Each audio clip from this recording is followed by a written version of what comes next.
Over here at Black Girl Burnout, we are in our summer of yes. And there's just something about the summer that just feels good.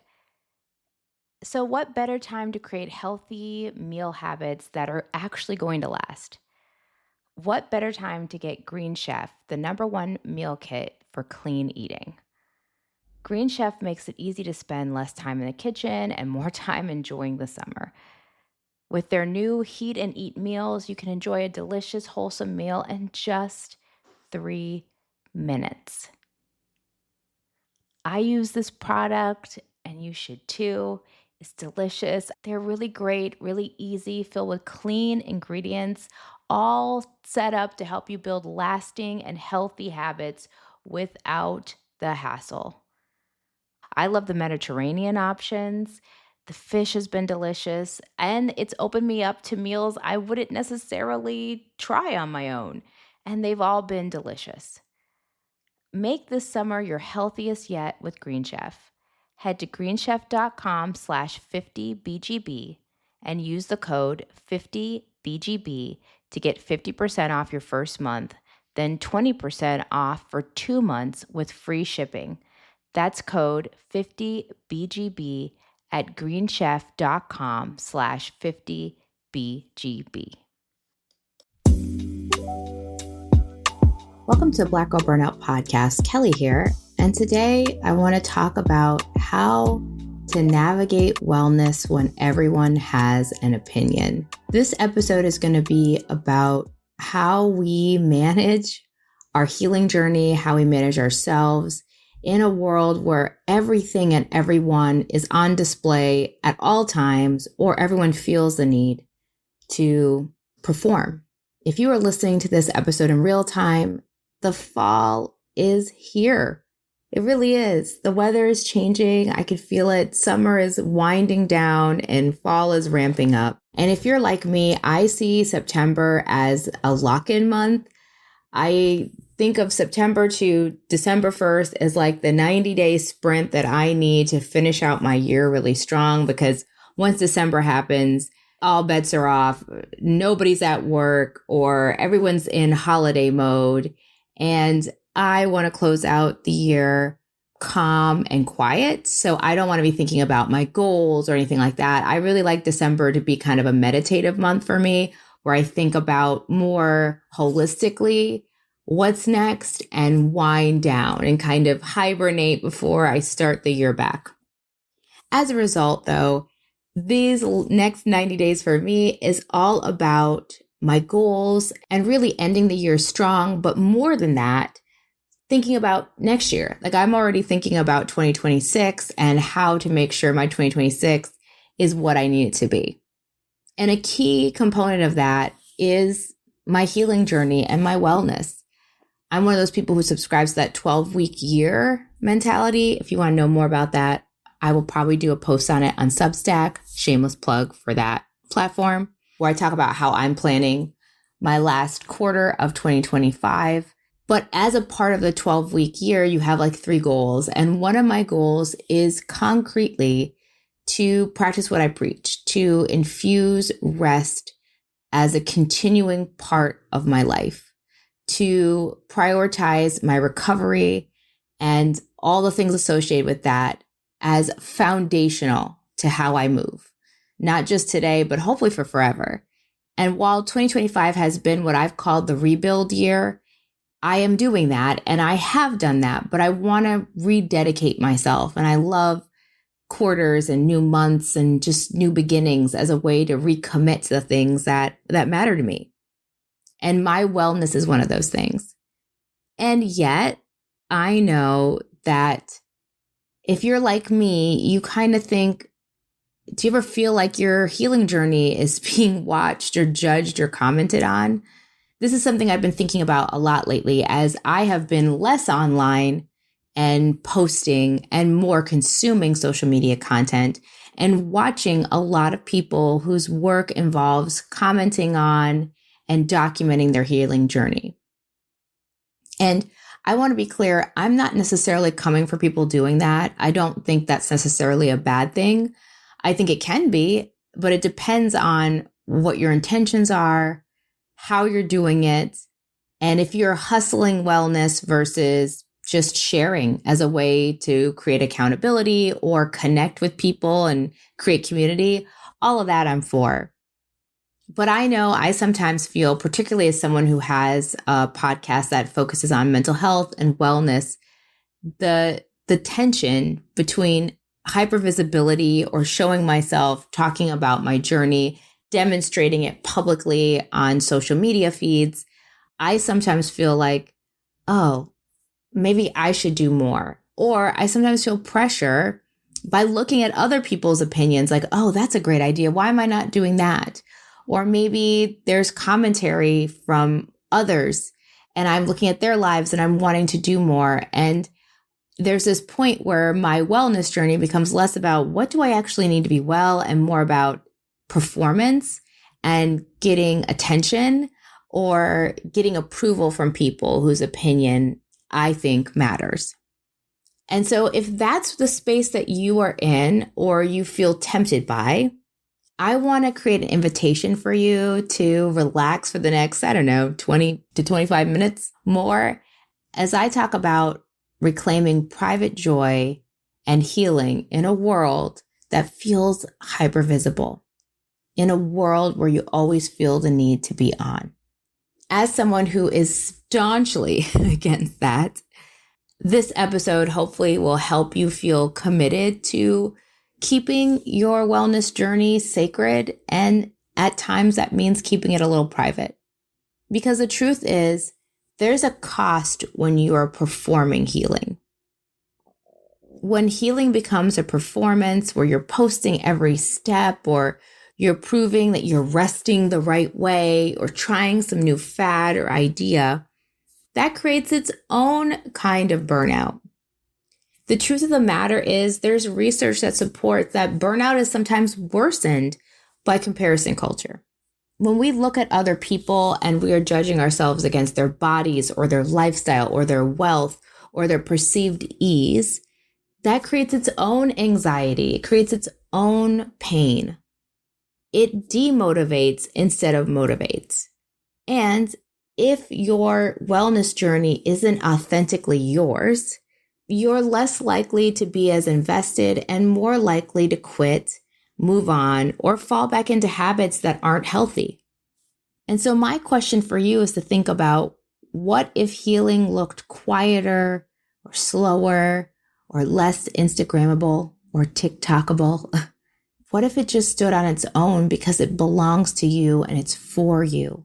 And it's something that you are doing for yourself to create a private kind of joy in doing it. The truth of the matter is, it's totally fine to have people cheer on a health journey or a healing journey. I'm not against it. But if you are only doing it to get external validation, or if when you really sit with yourself, you see it's more 70-30 performance than actual authentic need to heal and grow, you are going to come up empty every single time. I see it on the social media platforms. I see women and Black women time and time again performing and then crashing out, and then performing and then crashing out. We have seen time after time, just in general, where people are posting and then they'll come back and admit, yeah, I felt terrible that day. Yeah, that wasn't what it looked like. This picture perfect life I created isn't so picture perfect. Don't get yourself caught in the trap of performance by sharing everything about your life in a way that depletes it and diminishes the sacredness of you. Because at the end of the day, I want you to love your life. I want you to have joy. I talked about in past episodes things like opt into living a life that you like. I think that's so important, that everybody gets to live a life that brings them a measure of happiness that they like. Dare I say, even love. That they opt into a joyful summer. That we talk about sometimes to grow, you have to root. And in the rooting of growth and healing, that's a quiet, kind of private, hidden thing. I talk to a lot of women, often, That's one of the joys of this podcast is it connects me with so many different people. And what I can tell you time and time again in the conversations of people who are for real and the conversations of people who are still on the journey and the conversations of the people who are just phoning it in, you can tell. And for the women who are all in, they move in a certain way that you don't necessarily see on Instagram. They move slower. They move softer, but they move more solidly. I think that's the number one thing I notice. They are solid people. If your healing journey is for everybody else, it cannot be solid because you're being pulled to the left with a trend. You're being pulled to the right with someone's opinion. You are never just standing in who you are and what you're about. Joy is something to be lived, not performed. We all need hope. We all need inspiration for sure. Look, I'm on Pinterest. I guess I'm telling on myself as an elder millennial, but I'm on Instagram. I am on TikTok. I love to be inspired and I love watching people heal out loud in ways that feel like they're creating community. But we know what I'm talking about when I say the other side of that is people who are just honestly self-absorbed in unhealthy ways or feel the need to perform self-absorption because that's what's trending and that's what's cool. So if you feel pulled in that direction or you're trying to back out of that direction or pivot, then I want you to consider a few things. The first thing I want you to do is consider a boundary audit. Not everything you do has to be shared, but some things can. So decide what parts of your healing are for you and which can be shared. I'll give an example. This podcast, I think if anyone actually listens to this podcast, they will learn so much about me as I share a lot about my healing journey. I share the ups, I share the downs, I share the challenges I've had, I share the triumphs I've had. But I can tell you unequivocally, I don't share everything that's going on in my life. There are still private, hidden delights and struggles that I keep for me. I am really good at establishing my boundaries around this podcast. And while I am happy to be transparent and share many things, it's not even a thought to me at this point. I am very clear on what I don't want to share. And I'm very clear about why I share what I share. I do not share the things that I share to get sympathy or to have people be jealous or to create envy in anyone. When I decide what I share, it is almost always led by how does this help you? How does it help every single person listening to this podcast? We don't need people to talk down to the audience anymore and to talk down to you all about what you should be doing. I have skills and I have degrees that can help me guide you, but I am very clear about letting you know that I am always on the journey with you and right beside you, helping you because I am working through the things I'm working through as well. And because of that, that becomes a really healthy boundary to what I share and what I don't share. So for you, think about what you want to share with friends, family, the world, TikTok, what you want to share and what you want to keep for you. There is a certain delight in having private joy. And I also, dare I say, would share with you that it's a certain marker of self-esteem too. People who have private joys and private delights tend to feel better about themselves because they're not relying on external validation or outside forces to make them feel good. They just feel good for the sake of feeling it. Along with that, I would say the second thing that I think can help protect your healing journey is having private rituals. Create sacred routines that never touch social media or you don't have to brag about to everybody you meet. Maybe it's journaling or your morning walk, or it is the playlist that you play when you want to hype yourself up. Sharing these things, again, isn't a bad thing, but I want to challenge you to think of maybe one of those things to keep for yourself. Now, as you know, I love my morning walks. That's not a sacred private ritual. I tell everybody that I do my walks, But there are other things that I do that I don't share with Instagram or the world. And I'm happy with that. I like that. The third thing too is you do need to share parts of yourself, and you should share parts of yourself in your healing journey. That is crucial. But how about just sharing it with your trusted circle?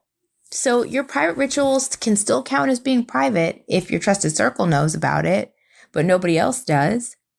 Consider choosing one or two people that you can kind of share that raw healing journey with, instead of a full audience, or feeling the need to confess everything you're doing, every misstep you make with everyone you meet.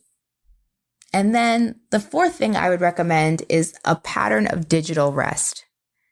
This is something I'm currently working on, as I have found myself, particularly in times of stress or just boredom, maybe, I am filling up my time aimlessly scrolling. And while there is a measure of enjoyment, I don't think I'm doom scrolling. I've done a really good job of limiting negative content. I will look up and be like, what happened to 50 minutes? What happened to an hour? What? I was supposed to be in bed already, and I'm still laughing and giggling and scrolling. And again, while maybe the content isn't negative or nasty, I am realizing that it does introduce more things and ideas and overwhelm into my life. Meaning, a new idea for how to do an exercise I've been interested in, or a new idea on how to build a wardrobe capsule, a new fragrance. If y'all know me, I'm obsessed with skincare and fragrances.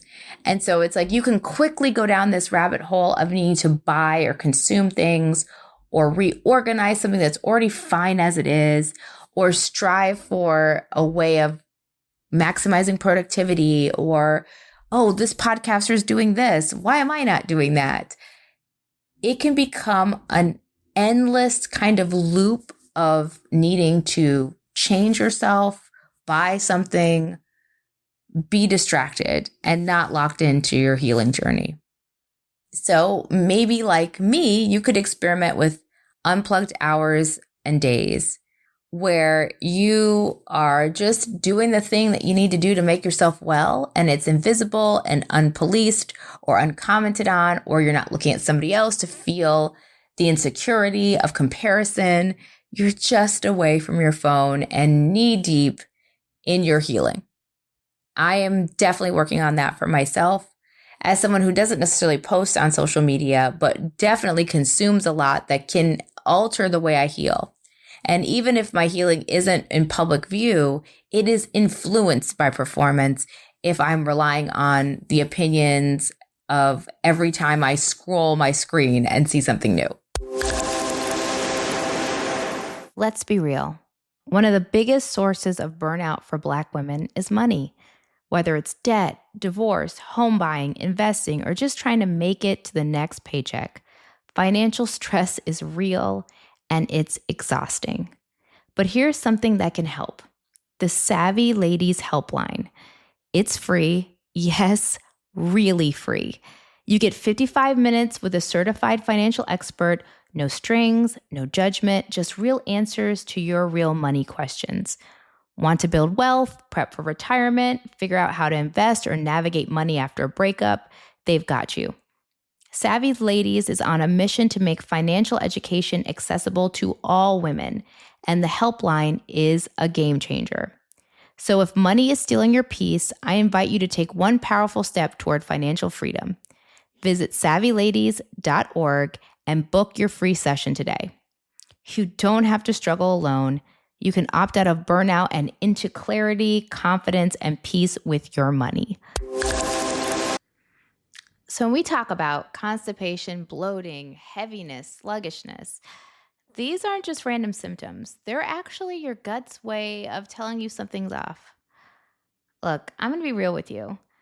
As a podcaster and a consultant and a writer, I'm always on the go. And I have struggled for years to maintain my energy, to really keep myself kind of together with bloating around my cycle, all the things you can think of. This is where Oxy powder from Global Healing came in. Oxy powder isn't just another cleanse or a quick fix. It's a targeted oxygen-based formula that gently and safely breaks down and flushes out wastes and toxins that build up in your gut over time. I take it at night, and by the morning, I'm feeling lighter and clearer, just better. Oxy powder is easy to take, and because of that, it's become a staple in my routine. And I'm not the only one. A consumer study showed incredible results. 95% said that it relieved constipation, 87% said it felt relief from bloating, and a massive 95% said they would use it again, with 93% recommending it to a friend. If you're tired of feeling weighed down, trust me on this. Head over to globalhealing.com/heal and try Oxy Powder for 20% off. You'll thank me later. That's globalhealing.com/heal. At the end of the day, a healing journey is yours and yours alone. And if we are truly tapping into the revolutionary concept that rest is its own form of resistance, then for it to truly be a tool of dismantling all the isms that keep us stuck, it has to be authentic. Rest as resistance is only resistance when it is authentically our own, and when we are moving through the world truly healing instead of pretending to be healing, or healing in a way that other people will find desirable or palatable. When we choose rest and healing and really go all in on choosing it, we are resisting the systems that expect constant performance from us as Black people and as Black women. We live in a world where people believe that consuming other people is their right. Consuming content, knowing about people's lives is a right of ours. And particularly for women, and then add Black women who historically their whole lives, if we think about many of the Western forming of Blackness, it has all been on consumption. Slavery is extracting and taking without giving anything back. The impact of slavery is felt across the globe as the extraction and the taking started in Africa, where people were physically taken. But consuming Black bodies and consuming Blackness has been part of the history now for a very long time. So when you stop performing, you are resisting and you are disrupting that pattern, but only if you do it authentically. Only if you do it as the truth of who you are can that be true. Think about healing as your own private inheritance. Oftentimes, if people have experienced, unfortunately and tragically, being inherited in a will, that's not necessarily told to the entire world. It's privately said to you, the documents are read, and you find out what you've inherited. What if your healing was a private inheritance just for you?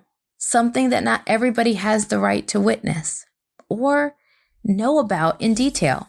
You get to choose how you want to show up in the world and how you heal. And that stays with you, and nobody else has to have a say on it. So as we close out today's episode, I want you to reflect on a few questions. The first one is, where in your life are you performing healing instead of living it? And the second one is, what part of your journey needs privacy to truly flourish? There may be some deep work that you need to do that not everybody needs to know. Just do it. Do it because it's time. Do it because you deserve the healing and the joy on the other side of the work. You deserve to be whole and healthy, and sometimes that requires a measure of privacy to do it. My gentle challenge for you is to, this week at some point, pick one ritual and keep it completely for yourself. No posting, no sharing, just being. Just stay in the moment and feel how that feels, and let that truly impact you. You might be surprised how good you feel. Also consider this affirmation if you're an affirmation person. This is the one I've been kind of playing with. My healing is mine. It doesn't need applause or approval. My healing is mine. It doesn't need applause or approval. Now, if you want, I know I just talked about being private in your healing journey, but if you want an extra boost, but you don't want to post it to the entire world, DM me, send a message, and share the way you protected your private joy this week. I'd love to hear from you. I always respond to the DMs. And if you have somebody in your life, another Black woman who is struggling with the need to perform or share their journey with people who just frankly don't deserve to hear all the details about it, or someone who's just also seeing what's happening in the world about Black women feeling the need to show up more and more and more and exploit themselves for views and dollars and sponsorships or whatever that is, share this episode. The way that this podcast can grow is through you. So as I close this episode, I will remind you that if you haven't reviewed the podcast, what are you waiting for? Please just throw up those 5 stars on Spotify or Apple. It does make a difference, literally in dollars, by the reviews. Please share this podcast if you feel it's helped you out. Please share it and connect with me across all the social media platforms. We work really hard to make sure that the experience is different on each platform, and it's all Black Girl Burnout, whether you're on YouTube or Instagram or TikTok. And of course, my now new fave Substack, it's Black Girl Burnout there. There you get deeper dives into the content that I talk about in the podcast with 2 posts a week at this point. And if you want to patron and support the podcast and my work on Substack, you can sign up to be a paid member. Substack is free. Just want to remind you of that. But if you want to take an extra step, for the cost of a fancy latte, you will get at minimum 1 extra post a week. And recently, some of the benefits include free sessions one-on-one with me to help you with anything you're thinking about: podcasting, entrepreneurship, corporate advancement, personal nervous system regulation. I have offered 3 slots to my paid subscribers where I will meet with them and help them out. And that will be a regular part of the membership. $8. That's it. That gets you all of that access. All right. I think I've yapped enough for today. Remember, as fall comes in, this is an opportunity to reconnect, to grow, to heal, and to do it in a way that is lasting and beautiful. So until next time and next week, take care of yourself, take care of each other, and rest well.